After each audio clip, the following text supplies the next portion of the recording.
السلام علیکم، آپ دیکھ رہے ہیں مبشر لقمان یوٹیوب چینل. میرا نام مبشر لقمان ہے اور چڑیل نے مجھے خبر لا کے دی ہے نیب کی جیل سے کہ جناب وہ لگتا یہ ہے کہ ایک بہت بڑی ہستی جو ہے وہ پیسے دینے کو تیار ہو گئی ہے.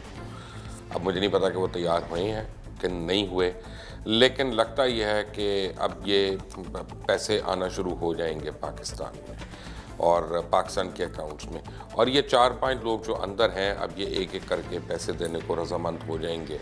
اور کیونکہ آلریڈی اب ان کو یہ سمجھ آ گئی ہے کہ بغیر اس کے ان کا گزارا نہیں ہے، تو کافی لوگ اندر ہیں اور کافی وعدہ ماف گواہ بھی بن گئے ہیں. لیکن بہرحال اب یہ پیسے آنے کی امید بھی ہونا شروع ہو گئی ہے.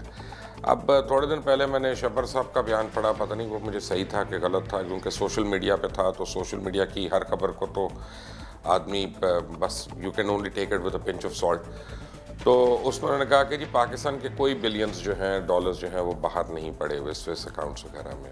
تو میرا یہ خیال ہے کہ شبر ظہری صاحب آپ یہ محنت نہ کریں، آپ یہ محنت ذرا آگے ڈیلیگیٹ کریں، اور میں آپ کو انٹروڈیوس کرا دوں گا ایسی کمپنی سے جو فورینزک ٹریلز وغیرہ جو ہیں منی لانڈرنگ کی ان کو وہ لوکیٹ کرتے ہیں. اور یہ کمپنیز جو ہیں ایک آنا بھی آپ سے کوئی پیسہ نہیں لیں گی، کوئی وصول نہیں کریں گی، پوری دنیا میں یہ موجود ہیں اور یہ آپ کے اکاؤنٹس کو ٹریس کرتے ہیں، آپ کے پیسوں کو ٹریس کرتے ہیں، اور جتنا اس میں سے ریکور ہوتا ہے پھر اس کے اوپر یہ ایک پرسنٹیج رکھتے ہیں. آپ کو ان کے ساتھ مل کر وہ کیلکولیٹ کرنا ہے کہ کتنے پرسنٹ آپ نے دینا ہے اور کتنے پرسنٹ لانا ہے.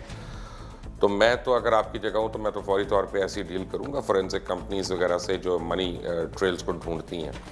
اب کچھ ایسی آپ کو میں چیزیں بتاتا ہوں کہ یہ آج سے نہیں پیسہ لوٹا جا رہا. لوگ تو ابھی پچھلی 2 حکومتوں کے اوپر الزامات لگا رہے ہیں، یہ پتہ نہیں کب سے پیسہ لوٹا جا رہا ہے. اس میں بڑے بڑے لوگوں کے نام ہیں اس میں، لیکن کچھ آپ کو ایک چھوٹا سا ایویڈنس میں آج شیئر کرتا ہوں کہ آپ کو پتہ چلے گا کہ منی ٹریل یا فائنینشیل ٹریل جو ہوتی ہے جب ایک دفعہ وہ بینکوں کے تھرو ہو جائے تو پھر اس کا کہیں نہ کہیں پہ اس کی ایک سٹیمپ جو ہے وہ رہتی ہے. بینک بک جاتے ہیں، بینک مرج ہو جاتے ہیں، بینکس کا فوکس شفٹ ہو جاتا ہے، لیکن یہ ہے کہ پھر بھی اس میں وہ ٹریل کسی نہ کسی فارم میں رہ جاتی ہے. 8 مئی 1998 کو بینک آف انگلینڈ نے ایک میمورینڈم ایشو کیا اور اس خط کو لکھا فرینک بیری نے. فرینک بیری ایک کارپوریٹ بینکر، اور انہوں نے بینک آف انگلینڈ کے اس میں جو سرٹیفکیٹ کی کاپیز ہیں ان کو بھی اٹیچ کیا.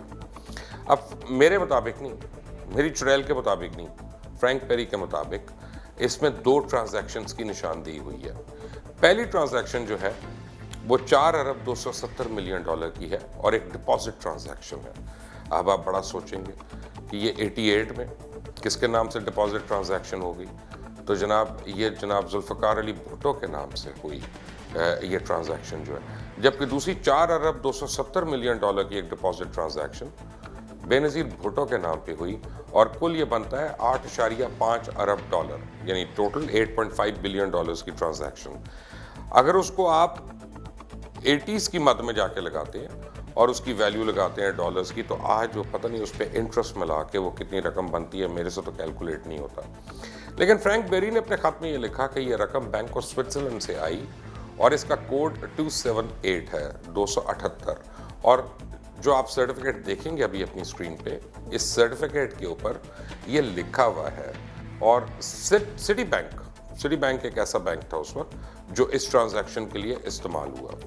اور اس میمورینڈم میں یہ بھی لکھا گیا کہ حکومت پاکستان اس پر مبنی اگر اپنی انٹائٹلمنٹ ظاہر کرے تو بینک میں موجود $8.5 ارب کے ساتھ ساتھ اس پر سود بھی حکومت پاکستان حاصل کر سکتی ہے.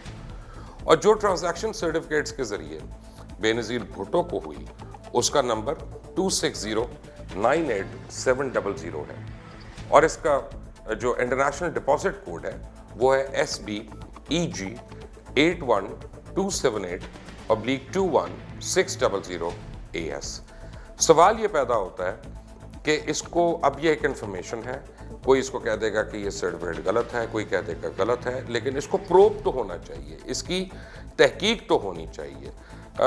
کافی عرصہ پہلے کھرا سچ کی ٹیم نے اس کی تحقیق جب شروع کی تھی تو ہم نے بینک آف انگلینڈ کو اپروچ کیا. میری خود وہاں پہ موجود لوگوں سے ٹیلی فونک رابطے بھی ہوئے، ای میل کا رابطہ بھی ہوا. اور پہلے تو انہوں نے مجھے کہا کہ جی بینک آف انگلینڈ جو ہے نا یہ ایک پیرنٹ بینک ہے اور یہ